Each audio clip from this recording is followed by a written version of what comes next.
আমাদের আজকের গল্প নতুন অধ্যায়। কলমে অনিকেত সুনন্দা। বাবা, আমি বেরোচ্ছি বলেই 1 কাপ ধোয়া ওঠা চা করবি বাবার দিকে এগিয়ে দিল।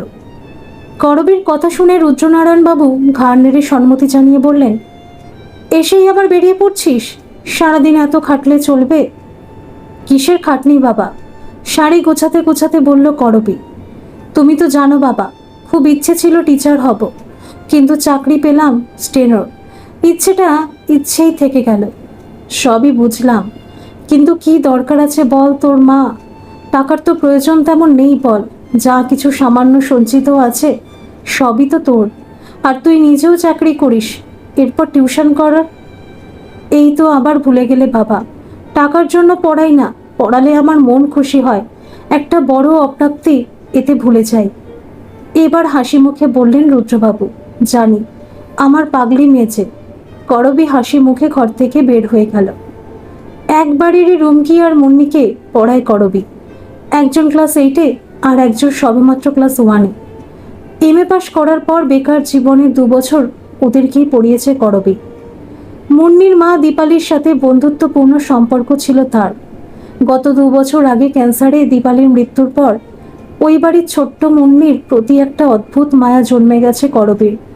তারও মানেই মুন্নিও মাহারা, হয়তো তাই।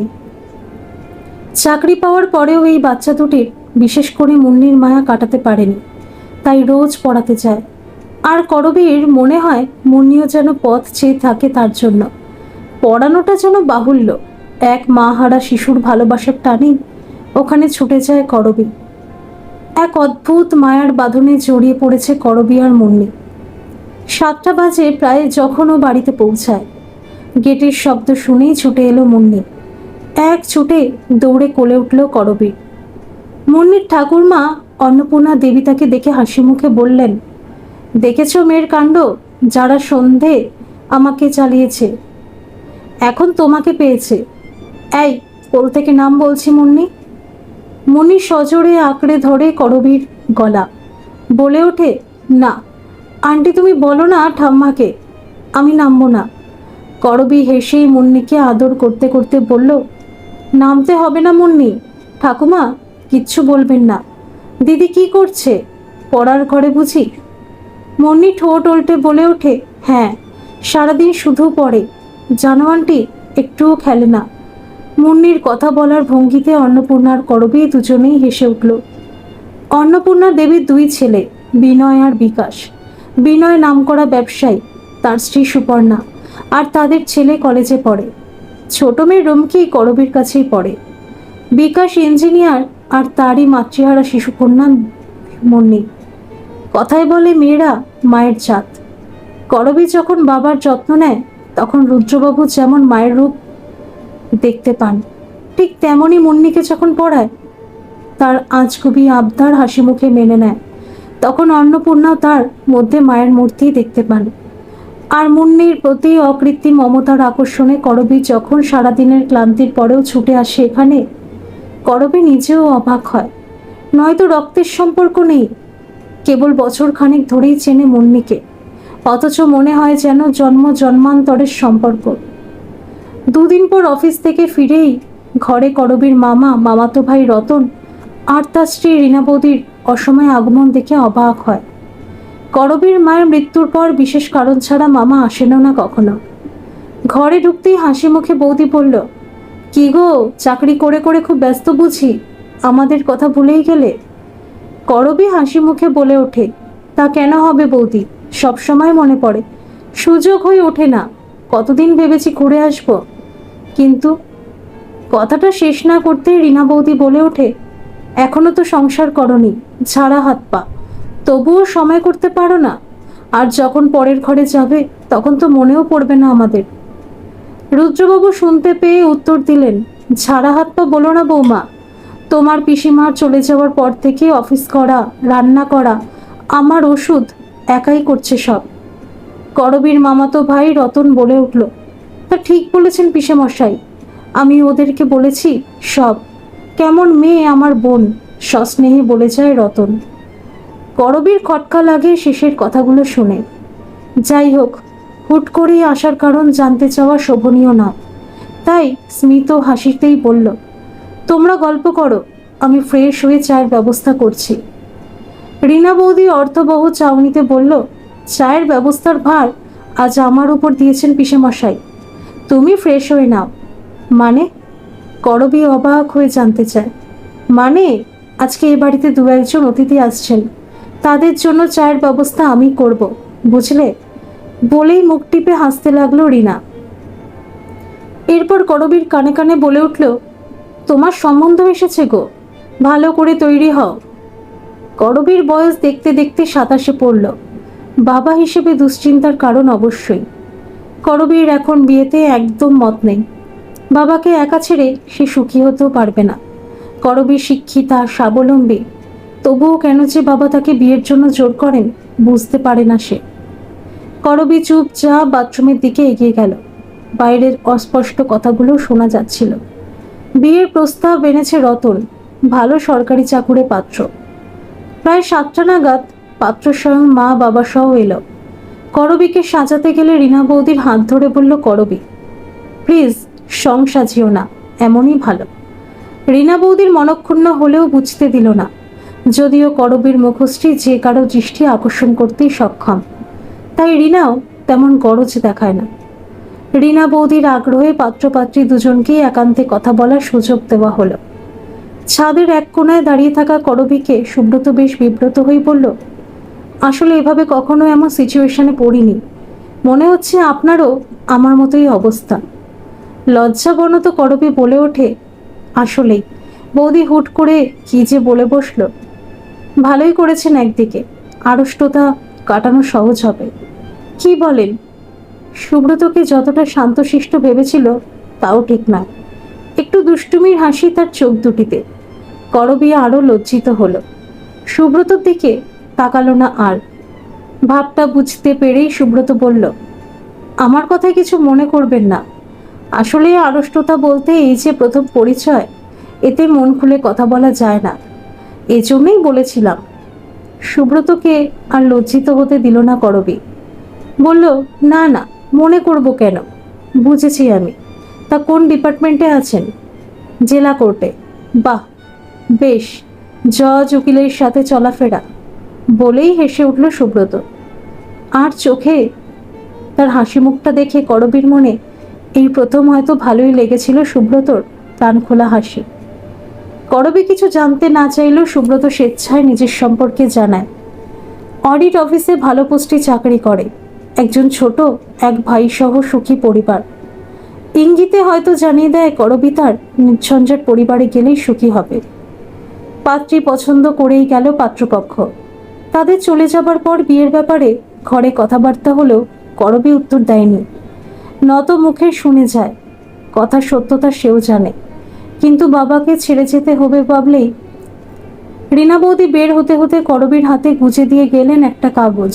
নীরবে তাদের চলে যাওয়ার পর দুরু দুরু বুকে কাগজটা খুলে দেখে করবী। ঠিক যা ভেবেছিল, ফোন নাম্বার। রাতে ঘুমোতে যাওয়ার আগে রুদ্রবাবু মেয়ের ঘরে ঢুকলেন। এ সময় বাবার আসল কারণ অনুমান করতে পারে সে। রুদ্রবাবু বলেন, তুই তো জানিস কি বলতে এসেছি।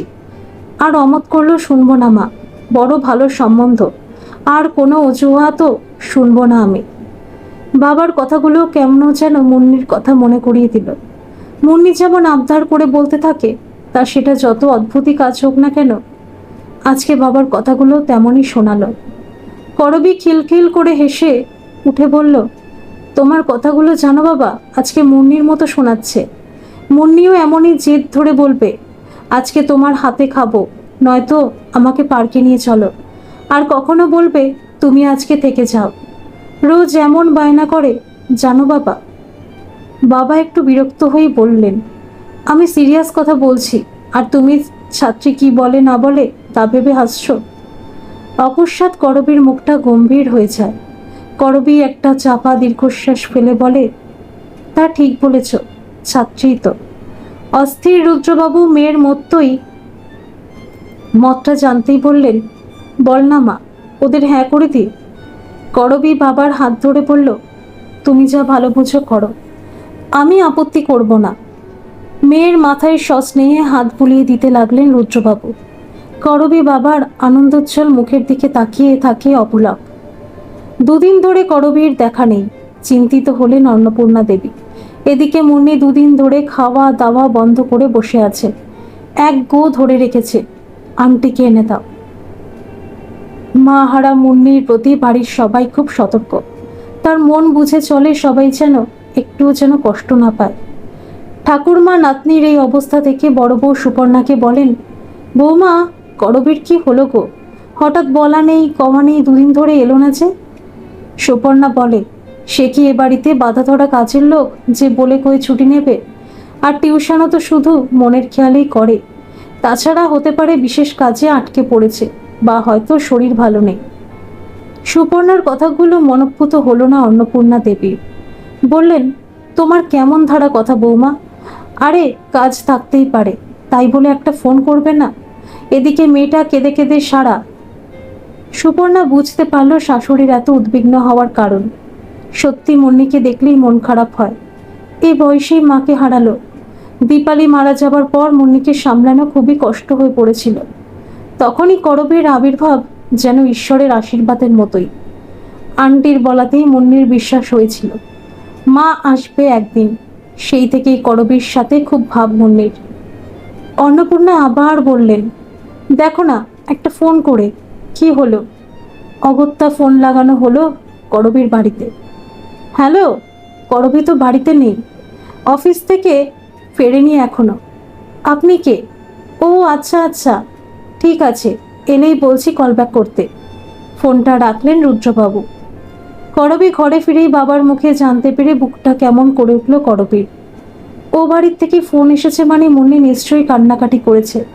কালকে মন ভালো ছিল না বলেই অফিসেও যায়নি করবী, পড়াতেও যায়নি।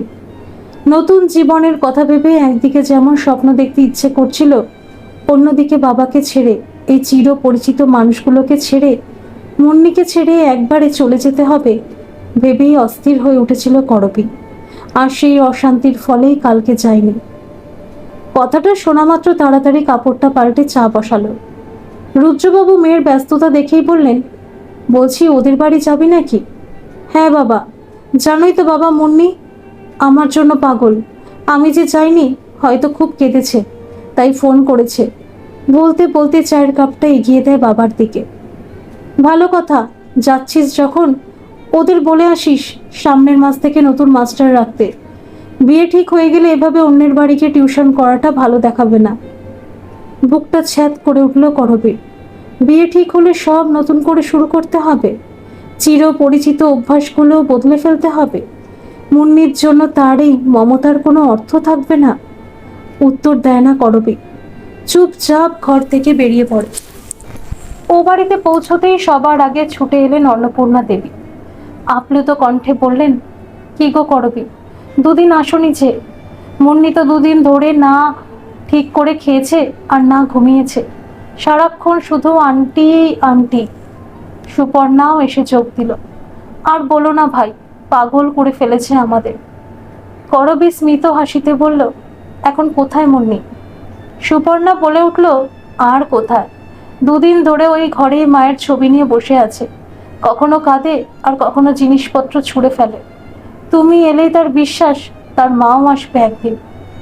শেষের কথাগুলো কেমন যেন জড়িয়ে গেল করবীর চেতনায়।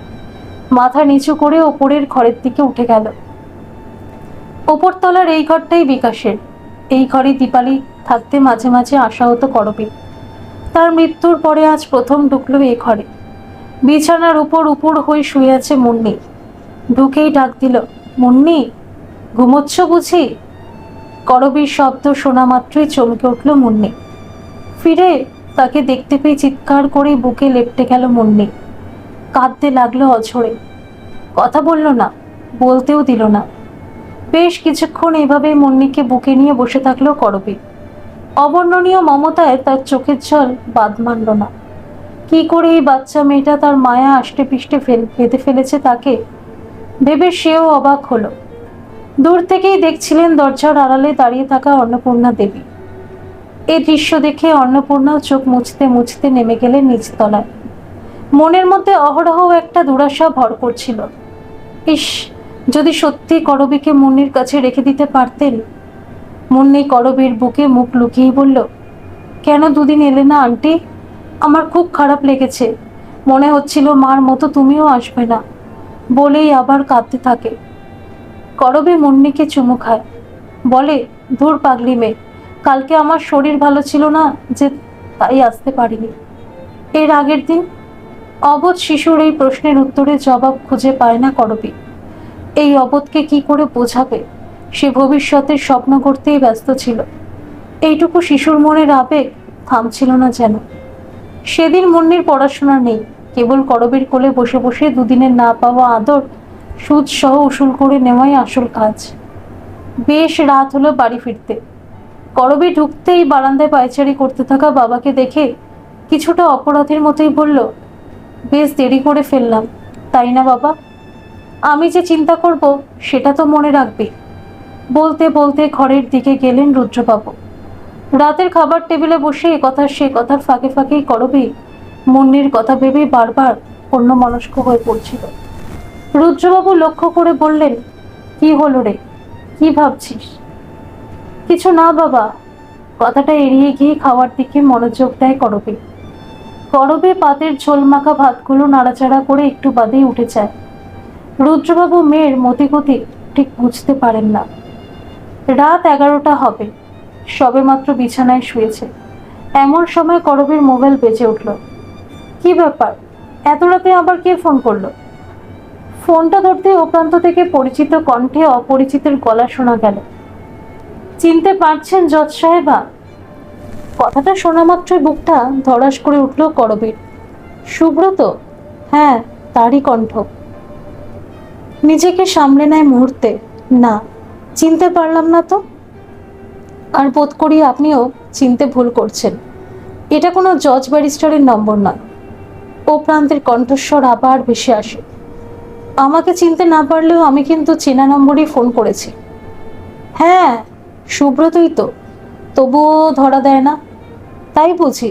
তা চেনা নম্বরে এত ভনিতার কি দরকার বুঝলাম না সুব্রত বাবু। চিনে ফেললেন দেখছি। যাক, হবু বউ বুদ্ধিমতী হলেই ভালো। বউ কথাটায় করবীর কান দুটো লাল হয়ে উঠল। কখনো কারো সাথে এভাবে কথা হয়নি তার। এত রাতে ফোন করলেন, বিশেষ কোনো দরকার? বাবা তো ঘুমিয়ে পড়েছেন। এত রাতে ফোন করলাম বলে মাপ চাইছি। আরো দুবার করেছি সন্ধ্যের পরপরই, কিন্তু কেটে গেল। আসলে খুব ইচ্ছে করছিল কথা বলতে, তাই। কিছু মনে করলেন? অনুতপ্ত কণ্ঠে বলে উঠল সুব্রত। সত্যি তো, মুন্নির কাছে থাকাকালীন ফোন বেজেছিল তার, কেটেই দিয়েছিল নিজেই। মনে মনে কিছুটা লজ্জিত বোধ করে বলল, ও, আসলে তখন পড়াচ্ছিলাম, তাই। আপনি পড়ান? ছাত্র পড়ান? সত্যি? হ্যাঁ, তবে ছাত্র নয়, ছোট ছোট দুজন ছাত্রী পড়ায়। ভালো লাগে পড়াতে। এ তো খুব ভালো কথা। পড়ালেখার প্রতি আপনার আগ্রহ আপনার প্রতি আমার আগ্রহ বাড়িয়ে তুলেছে করবী। সুব্রতর মুখে নিজের নামটা শুনেই আবার দুরু দুরু করে উঠল করবীর হৃৎপিণ্ড। কিন্তু এরপর থেকে ফোনে রোজ কথা হতেই লাগলো। মানুষ হিসেবে সুব্রত নিঃসন্দেহে ভালো মানুষ, এটুকু চিনতে পেরেছিল করবী। সুব্রতর কথা হাসি ঠাট্টায় ক্রমশই স্বপ্নে বিভোর হয়ে উঠল করবীর মন। কেটে গেল বেশ কয়েকদিন। সুব্রতদের বাড়ি দেখে এসেছেন রুদ্রবাবু। মনে মনে যার পরনায় খুশি হলেন। বাড়িঘর সুন্দর, ছোট গোছানো পরিবার। এখানে করবী সত্যিই সুখে থাকবে। তবে পাকা কথা দেবার আগে তার মনে হলো একবার করবীর সাথেও বুঝে নেওয়া দরকার। অফিসে ছুটি ছাটার ব্যাপারও আছে, তাই মোটামুটি সব ঠিকঠাক হলেও শেষ কথার জন্য দুদিন সময় চেয়ে নিলেন। সেদিন অফিস ফেরার পথেই করবী মুন্নিদের ওখানেই ঢুকলো। বাবা সুব্রতদের বাড়ি গেছেন, তারও আসতে দেরি হবে। এই ফাঁকে ওদের পড়ানোর কাজ সেরে ফেলে বাড়ি ফিরবে। তাছাড়া ও বাড়িতে এখনো জানানো হয়নি, ওদেরকেও নতুন টিচার দেখতে বলে আসবে ভাবল। বাড়িতে ঢুকতেই সুপর্ণার সাথে দেখা। কি ব্যাপার করবী, আজকে এত তাড়াতাড়ি যে? আসলে ভাবছিলাম অফিস থেকে ফেরার পথেই টিউশনটা সেরে ফিরবো, তাই। তাছাড়া ওদের পরীক্ষা চলছে, এখন বেশি দেখাতে হয় না, একটু রিভাইজ করিয়ে দেওয়া, অল্প সময়। তা বেশ করেছো, আসো আসো, একটু চা করি, খেয়ে তারপর না হয় পড়াতে বসো। বলেই সুপর্ণা রান্নাঘরের দিকে এগিয়ে গেলেন। করবী বসার ঘরে সোফায় বসে পড়ল। ক্লান্তিতে চোখ বন্ধ হয়ে উঠল তার। খানিকটা তন্দ্রাভাব এলেও একটা ডাকে অকস্মাৎ চোখ খুলে তাকালো।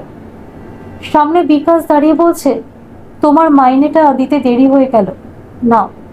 সে কিছু না, আমি টাকার জন্য পড়াই না বিকাশ দা, পড়াতে ভালোবাসি বলেই পড়াই। আর মুন্নির জন্য রোজ আসতেই হয়। জানি মুন্নির জন্য যা করছো কৃতজ্ঞতা প্রকাশের ভাষা নেই।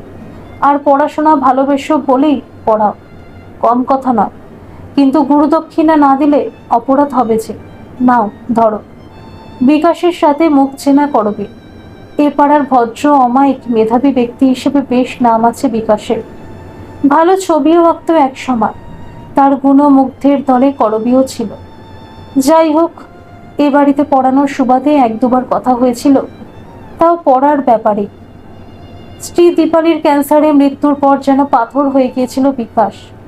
নিজেকে গুটিয়ে নিয়েছিল একাকিত্বে। এমনকি মেয়ে মুন্নির সাথেও সময় কাটাতে ইচ্ছে করতো না। মুন্নির মাকে ফিরিয়ে এনে দেওয়ার বায়নায় সে উত্তর দিতে পারত না বলেই দূরে দূরে থাকত।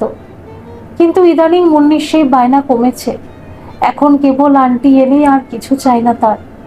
করবীর উপস্থিতিতে মুন্নি খুশি বিকাশের চোখ এড়ায় না। বুকের ভেতরে সেই ভারটা এখন কমতে শুরু করেছে যেন। করবী টাকাটা হাতে নিয়ে দাঁড়িয়ে থাকে। বিকাশ বেরিয়ে যায় ঘর থেকে। সুপর্ণা চা দিতে এসে বিকাশকে করবীর সাথে কথা বলতে দেখতে পায়। মনে মনে কি যেন ভেবে নিয়ে করবীকে চা দিয়ে তড়িঘড়ি শাশুড়ির ঘরের দিকে গেল। এতদিন বাদে স্বেচ্ছায় বিকাশকে করবীর সাথে কথা বলতে দেখেছে। আর মুন্নিও করবীকে ভীষণ ভালোবাসে। সুতরাং একবার চেষ্টা করে দেখতে দোষ কি। অন্নপূর্ণা দেবী যেন হাতে স্বর্গ পেলেন। এত লক্ষ্মী মেয়ে যদি মুন্নির মা হয়ে আসে, তবে বিকাশেরও সমস্ত দুঃখ দূর হবে। আনন্দের আতিশয্যে তিনি কি করবেন ভেবে পেলেন না। সুপর্ণাও বুদ্ধিমতী, বলল, আগে বিকাশের সাথে কথা বলে নেওয়া উচিত মা।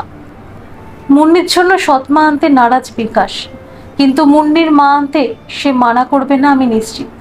আমি আজকেই করবীর সাথে কথা বলবো। বলেই আবার উৎসাহে ভাটা পড়ার মতোই নিজের মনেই বললেন, শত হোক, করবী সুন্দরী শিক্ষিতা মেয়ে। আর বিকাশ। আবার অনিশ্চিত ভবিষ্যতের কথা ভেবে অন্নপূর্ণার মুখ কালো হয়ে এলো। তবুও আশা ছাড়তে রাজি নন। করবী সবে পড়াতে বসেছে।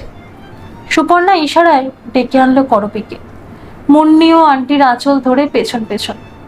সুপর্ণা তাকে চকলেটের অজুহাতে নিয়ে যায় পাশের ঘরে। ডাকছিলেন মাসিমা? করবী জানতে চাইল। অন্নপূর্ণাকে ইতস্তত করতে দেখে করবী কিছুটা অবাক হলো। অন্নপূর্ণা সাহস সঞ্চয় করে বলে উঠলেন, আসলে কথাটা তোমাকে বলাটা হয়তো ঠিক মানায় না, কিন্তু মা, তোমার মতামত না জেনে তোমার বাবার সাথেই বা কোন মুখে কথা বলতে যাব? হতবাক হয়ে করবী বলে, আমি তো কিছুই বুঝতে পারছি না, কি এমন কথা যে বাবার সাথে বলতে হবে, আর আমি বা কেন মতামত দেব? অন্নপূর্ণা দেবী বলেই ফেললেন অবশেষে, আমার মনের দিকে সে যদি তুমি এ বাড়িতে তার মা হয়ে আসো। আবেগে অন্নপূর্ণা কথাটা শেষ করতে পারেন না। স্তব্ধ হয়ে যায় করবী। এমন সময় ছুটে এলো মুন্নি। পেছন থেকে জড়িয়ে ধরে বলল, জানো আন্টি, যে মা কি মিথ্যে বলে, চকলেট আনেননি জানো, মিছিমিছি বলছিল। করবী পাথরের মূর্তির মতো বসেই থাকে। সুপর্ণা ব্যাপারটা আঁচ করতে পেরেই বলে, করবী, তোমাকে কষ্ট দেবার বা অপমান করার উদ্দেশ্যে কথাটা বলা হয়নি। আমাদের মনে হয়েছিল তোমার মুন্নির প্রতি যে স্নেহ মমতা, তাতে তুমি তাকে আজীবন আগলে রাখতে পারবে মায়ের মতোই। হয়তো তাই এত বড় অবান্তর একটা প্রস্তাব করে বসলাম আমরা। করবী উত্তর দেয় না, মাথা নিচু করে বসে থাকে। চোখের সামনে ভেসে ওঠে বাবার মুখ। সুব্রতর কথাগুলো কানে বাজতে থাকে অবিরত। আরেকটা ছবিও ভেসে চলে বায়োস্কোপের মতোই। সেই ছবিটা মুন্নির। ও আন্টি, আন্টি কি হলো? চল না, ও ঘরে চলো না, একটা নতুন খেলনা এনেছে বাপি কালকে, দেখবে এসো, আসো না। বলে একরকম টানতে টানতেই নিয়ে যায় মুন্নি তার আন্টিকে। আজকে মুন্নির সাথে খেলায় মন দিতে পারলে না করবী। তার অজস্র প্রশ্নের উত্তরে নিশ্চুপ হয়ে থাকলো সে। মুন্নির দিকে তাকিয়ে ভীষণ কান্না পেল তার। মুন্নি তার হৃদয়ের অর্ধেক অধিকার করে রেখেছে বলে এই চরম মুহূর্তেও মুন্নির আবদার ফেলে সাথে সাথেই চলে আসতে পারল না করবী। কিন্তু করবী জানে এ অসম্ভব। অন্নপূর্ণা দেখতে পেলেন করবীর মৌনতার অসম্মতি জানিয়ে গেল। বুক ফেটে যাচ্ছিল দুঃখে। সুপর্ণা শাশুড়ির মনের অবস্থা বুঝতে পেরেই সান্ত্বনা দিয়ে বলে উঠল, আপনি অকারণে কষ্ট পাচ্ছেন মা। মুন্নির জন্য ভেবেছিলাম হয়তো করবী, কিন্তু তারও মতামত আছে, স্বপ্ন আছে। সেই বা কেন এই দুঃখের ভাগ নিতে চাইবে বলুন? অন্নপূর্ণা বললেন, সব আমার ভাগ্যের দোষ বৌমা, নয়তো দীপালির মতন অত হাসি খুশি মেয়েটা দেখতে দেখতেই আমার মতো বুড়িকে চোখে দেখলেন না সব। পরিবারের দুজন পুরুষের কানেও গেল ঘটনাটা। বড় বিনয় শুনে মায়ের বোকামিতে লজ্জিত হলো। অন্যদিকে বিকাশের মুখ গম্ভীর হয়ে উঠল।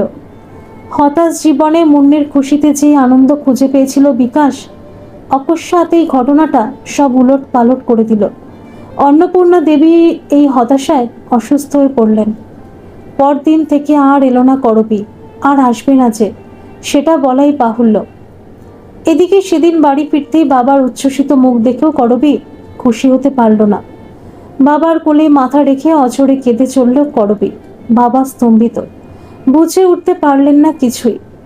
বেশ কিছুক্ষণ পরে করবী খানিকটা শান্ত হলে জিজ্ঞাসা করলেন, কি হয়েছে মা? বাবাকে ছেড়ে যাবি বলে মন খারাপ? মাথা নাড়িয়ে বলে করবী, তা নয় বাবা, একটা ভীষণ দ্বিধায় পড়ে গেছি বাবা। রুদ্রবাবু এবার একটু সন্দেহের চোখেই তাকালেন মেয়ের দিকে। কখনো তার মনে হয়নি করবীর জীবনে গোপন কিছু আছে যা তিনি জানেন না। তবে কি করবী অন্য কাউকে? তুই খুলে বল আমায়, কোনো দ্বিধা না রেখেই বল মা, তোর কি অন্য কাউকে পছন্দ? না বাবা। মেয়ের উত্তর শুনে স্বস্তির শ্বাস ফেললেন বাবা। তবে কি নিয়ে ভীষণ দ্বিধারে মা? সব মেয়েকে বিয়ে করতে হয় করবী, এতে আজ মুন্নির ঠাকুমা আমাকে মুন্নির মা হয়ে আজীবন তাকে আগলে রাখার কথাই বললেন বাবা। আবার কণ্ঠস্বর ভারী হয় করবীর। প্রথমটা রুদ্রবাবু হতভম্ব হয়ে পড়লেন, পরক্ষণেই অপমানিত বোধ করে বলে উঠলেন, কি বলছেন তিনি? তুই মন খারাপ করিস নে, আমি কালকেই কথা বলবো তার সাথে। কি বলবে বাবা? থাক, এ নিয়ে কোনো কথা বলবে না তুমি। বলবো না মানে? টাকা আছে বলে অকারণে তোকে অপমান করবে আর আমি চুপ থাকবো? অপমান তো করেননি বাবা, শান্ত দৃঢ় কণ্ঠে করবী। একটু থতমত খেলেও রুদ্রবাবু বলে উঠলেন আবার, তুই মন খারাপ করিস নে মা, আমি কালকেই সুব্রতর সাথে বিয়ের দিনক্ষণ পাকা করছি। করবী অবাক দৃষ্টিতে তাকায় বাবার দিকে। তুমি পাকা কথা দাওনি বাবা? না রে মা, তোর ছুটি ছাটার ব্যাপার আছে যে, তোর সাথে কথা না বলে। ভালোই করেছো বাবা। আবার শান্ত সমাহিত কণ্ঠ করবী। রুদ্রবাবু বুঝতে পারেন না। করবী উঠে দাঁড়ায়, এরপর সোজা নিজের ঘরের দিকে চলে যায়। হতবাক বাবা তাকিয়ে থাকেন মেয়ের চলে যাওয়ার দিকে। করবী দু চোখের পাতা এক করতে পারছে না কিছুতেই। একদিকে উজ্জ্বল ভবিষ্যৎ আর অন্যদিকে মুন্নি। তার এইটুকু আত্মত্যাগে যদি ওই মাহারা মেয়ের জীবনে আনন্দ ফিরে আসে, তবে সে কি পারে না? করবীর অন্তরাত্মার থেকে বাবুর বারবার মুন্নির দিকেই নিয়ে যায়।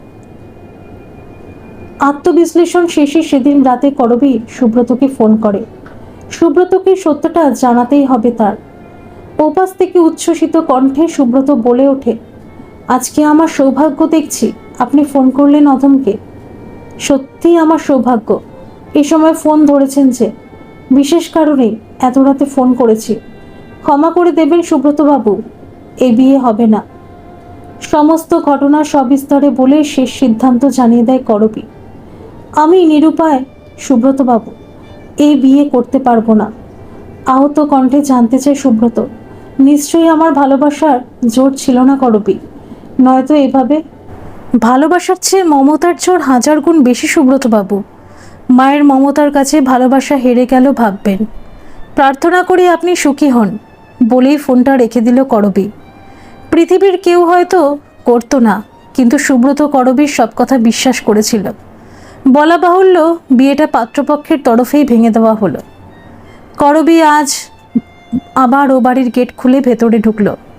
আজকে দ্বিধাহীন তার মন, মুন্নির ভালোবাসায় তাকে এখানে নিয়ে এলো আবার। দূর থেকে তাকে দেখতে পেয়ে বহুদিনের তৃষ্ণার্ত চাতকের মতোই ছুটে এলো মুন্নি।